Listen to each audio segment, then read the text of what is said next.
राम और कृष्ण के नाम पर भारत को कहीं प्रतिष्ठा नहीं मिली। बुद्ध के नाम पर दुनिया में कहीं जाइएगा धन भी मिलेगा, पानी भी, शरबत भी पिलाएगा, लेकिन राम के नाम पर कोई जाइएगा एगो अधेला कोई नहीं देगा। जितना दुनिया में फादर माटी सब देवते अवतार के रूप में यहाँ पैदा ले लिया। चीन, अमेरिका, रूस, जापान में कोनो एको देवता पैदा नहीं। सारा सरस्वती, लक्ष्मी, 56 करोड़ देवी देवता भारत में पैदा है। जब लबरैये के देवी देवता बना करके ये लोग अब आदमी को बरगल मानसिक तौर से कमजोर कर रहे हैं। और ये 9वां अवतार थे या 25वां अवतार, ये अवतार फवतार होता कुछ नहीं है। बुद्ध को अवतार बना करके ये अपना दुकानदारी चलाना चाहते हैं। उनके हिसाब से गौतम बुद्ध भगवान विष्णु के 9वें अवतार हैं। इस हिसाब से तो हर मंदिरों में गौतम बुद्ध की प्रतिमा लगानी चाहिए थी। निश्चित लगाना चाहिए। तो ऐसा क्यों नहीं करते? इसलिए नहीं करते हैं कि वो तो बुद्ध का जब प्रवचन वहाँ होगा तो इनका राम तो हवा हो जाएगा। जब बुद्ध का प्रवचन होगा तो उसमें तो क्लियर सत्य बोला जाएगा। राम झूठ पर आधारित है, राम फरेव पर आधारित है, अब बुद्ध सत्य पर है। तो उसका जो अगर इसका प्रार्थना होगा, बुद्ध का अगर वहाँ त्रिपिटक का चर्चा होगा तो त्रिपिटक में तो कोई रामायण, मनुस्मृति, सब झूठी बातों की प्रोपेगेंडा उसमें नहीं होगा। उस सत्य का उजागर होगा। सत्य उजागर होगा तो वहाँ राम काफूर हो जाएंगे,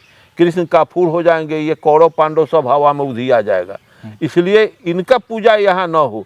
बुद्ध में इनका, बुद्ध के नाम से दुनिया भारत को प्रतिष्ठा देती है कि मानवता के पुजारी। बौद्ध धर्म देश की सीमाओं न बंध के सारे विश्व का धर्म बन गया। लेकिन तुम्हारे हिंदू धर्म में दम है तो भारत को छोड़ के किसी देश को मान नहीं। धर्म सीमा विहीन होता है और अधर्म सीमित होता है। बुद्ध में स्वाद है तब न दुनिया के लोग इसको चखे, दुनिया के लोग इससे ज्ञान प्राप्त किए। तुम्हारे हिंदू धर्म में ज्ञान की बात होती तो दुनिया इसको निश्चित एक्सेप्ट करता। तो चीवर धारण करके हम बौद्ध बन जाएं और टोटल ब्राह्मणवादी पाखंडी विचार से हम प्रभावित हों और चीवर धारण करने से हम बौद्धिस्ट हो जाएंगे। विचार से न बौद्धिस्ट होगा। 9वें 10वें अवतार ये लोग बक रहे हैं। जितना दुनिया में खादर माटी सब देवते अवतार के रूप में यहाँ पैदा ले लिया। चीन, अमेरिका, रूस, जापान में कोनो एको देवता पैदा नहीं। सारा सरस्वती, लक्ष्मी, 56 करोड़ देवी देवता भारत में पैदा है। जब लबरैये के देवी देवता बना करके ये लोग अब आदमी को बरगल मानसिक तौर से कमजोर कर रहे हैं। और ये 9वां अवतार थे या 25वां अवतार, ये अवतार फवतार होता कुछ नहीं है। बुद्ध को अवतार बना करके ये अपना दुकानदारी चलाना चाहते हैं। ये मंदिर वो अवतार नहीं थे, बुद्ध वो भगवान नहीं थे। अब बुद्ध को भगवान बना दिया, महावीर को भगवान बना दिया, तो ये अच्छी बात नहीं है। बुद्ध तो भगवान के विरोधी थे। उन्होंने तो कहा कि मैं कहे ईश्वर में विश्वास नहीं करना चाहिए, सूक्ष्म काल्पनिक उड़ानों में न उलझे रहना चाहिए, मैं कुशल कर्म करना चाहता कि परिणाम कुशल हो, बुद्ध ने कहा। और फिर बुद्ध को भगवान 9वां अवतार 10वां अवतार घोषित कोई कह दे, लबरैये का हम पुल बना दे, हवा में पुल बना दे, तो उसके पीछे हम कहाँ तक दौड़ते जाएंगे। सर एक सवाल है कि ये लोग भगवान तथागत बुद्ध को भगवान बताते हैं, विष्णु के 9वें अवतार बताते हैं। तो अगर बताते हैं तो फिर ये मंदिरों में बौद्ध भक्तों को भी अधिकार देना चाहिए था ना पूजा करने के लिए। अगर उनके हिसाब से गौतम बुद्ध भगवान विष्णु के 9वें अवतार हैं, इस हिसाब से तो हर मंदिरों में गौतम बुद्ध की प्रतिमा लगानी चाहिए थी। निश्चित लगाना चाहिए। तो ऐसा क्यों नहीं करते हो? इसलिए नहीं करते हैं कि वो तो बुद्ध का जब प्रवचन वहाँ होगा तो इनका राम तो हवा हो जाएगा। जब बुद्ध का प्रवचन होगा तो उसमें तो क्लियर सत्य बोला जाएगा। राम झूठ पर आधारित है, राम फरेव पर आधारित है, अब बुद्ध सत्य पर है। तो उसका जो अगर इसका प्रार्थना होगा, बुद्ध का अगर वहाँ त्रिपिटक का चर्चा होगा तो त्रिपिटक में तो कोई रामायण, मनुस्मृति, सब झूठी बातों की प्रोपेगेंडा उसमें नहीं होगा। उस सत्य का उजागर होगा। सत्य उजागर होगा तो वहाँ राम काफूर हो जाएंगे, कृष्ण काफूर हो जाएंगे, ये कौरव पांडव सब हवा में उधी आ जाएगा। इसलिए इनका पूजा यहाँ न हो। बुद्ध में इनका पाठ चले कि आदमी भी बौद्धिस्ट भी बरगला के दबदबा करके उसको मनवा लिया जाए। इसलिए इनका ये तिक्रम है। ये सब तिक्रमबाजी चलना नहीं चाहिए और उसको बुद्धों को हस्तांतरित कर देना चाहिए, बुद्धों के हाथ में दे देना चाहिए।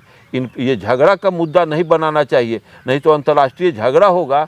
और ये अपना कब्र खोद रहे हैं ब्राह्मण लोग, ये अपना कब्र खोद रहे हैं। अच्छा सर एक सवाल है कि हमारे देश के प्रधानमंत्री जब विदेश जाते हैं तो ये कहते हैं कि मैं बुद्ध की धरती से आया हूँ, मुझे बुद्ध चाहिए, मैं युद्ध नहीं चाहता हूँ, पूरी दुनिया को हमने बुद्ध दिया है, इतनी बड़ी बड़ी बातें करते हैं। आज उसी देश में बौद्ध भंते भूख हड़ताल पे हैं, उनको कोई नहीं सुन रहा है, बल्कि उल्टे वहाँ से उसको हटाया जा रहा है, गिरफ्तार की जा रही है और तमाम चीज़ें हो रही हैं। सर कैसे देखते हैं? बुद्ध के नाम से दुनिया भारत को प्रतिष्ठा देती है। अब भारत में कोई मिठापन है, कोई अपनापन अपनापन है, कोई प्रेम है, कोई कुछ कहीं सुगंध है, तो बुद्ध के लेकर के दुनिया में भारत को जाना जाता है। गुप्त काल को लेकर के जाना जाता है भारत को। बुद्ध और गुप्त काल को लेकर के दुनिया में भारत को प्रतिष्ठा मिलती है। राम और कृष्ण के नाम पर भारत को कहीं प्रतिष्ठा नहीं मिली। बुद्ध के नाम पर दुनिया में कहीं जाइएगा धन भी मिलेगा, पानी भी, शरबत भी पिलाएगा, लेकिन राम के नाम पर कोई जाइएगा तो एगो अधेला कोई नहीं देगा। ऐसी स्थिति है। राम तो काल्पनिक चीज है, जिसको महामना रामस्वरूप वर्मा ने कहा है कि मानवता के पुजारी बौद्ध धर्म देश की सीमाओं न बंद के सारे विश्व का धर्म बन गया, लेकिन तुम्हारे हिंदू धर्म में दम है तो भारत को छोड़ के किसी देश को मान नहीं। धर्म सीमा विहीन होता है और अधर्म सीमित होता है, तो अधर्म इनका हिंदू धर्म अधर्म का काम किया है, इसलिए भारत को छोड़ करके दुनिया के किसी देश के लोग इसको एक्सेप्ट नहीं किया। बुद्ध में स्वाद है तब न दुनिया के लोग इसको चखे, दुनिया के लोग इससे ज्ञान प्राप्त किए। तुम्हारे हिंदू धर्म में ज्ञान की बात होती तो दुनिया इसको निश्चित एक्सेप्ट करता। ये तो प्रयोग की बात है, व्यवहारिक बात है। आंख से देख रहा है कि बुद्ध में क्या दाना सारा चाइना दुनिया का सुपर पावर है, दुनिया का सबसे ताकतवर देश बन गया। आई भारत राम के पुजेरी, कृष्ण के पुजेरी, लक्ष्मी सरस्वती के यहाँ का सारा मंत्री या सारा के सारा पदाधिकारी 420 का धंधा न कर रहा है, लूटे खसोट न कर रहा है, घोटाले न कर रहा है। तो चीवर धारण करके हम बौद्ध बन जाएं और टोटल ब्राह्मणवादी पाखंडी विचार से हम प्रभावित हों और चीवर धारण करने से हम बौद्धिस्ट हो जाएंगे। विचार से न बौद्धिस्ट होगा। अरे बाबा साहब अम्बेडकर तो लिखे हुए हैं कि हम पर फूल माला चढ़ाने से, अगरबत्ती दिखाने से तुम्हारा कल्याण नहीं होगा, हमारे विचार पर चलने से तुम्हारा कल्याण हो। एकदम परफेक्ट बात, इसको कौन इनकार कर सकता है। हम कपड़ा पहन ले, ऊपर से सोना के हम चीवर धारण कर लें, अब पीछे भीतर हमारा ब्राह्मणवाद का लबादा पहने हुए हैं, औठी पहने हुए, बद्धी बांधे हुए हैं, हनुमान के दुर्गा के तबीज पहने हुए हैं, ऊपर से सोना के चीवर हम पहन लिए तो हम बौद्धिस्ट हो गए। ये लबड़ई के धंधा है, ये सब बकवास है।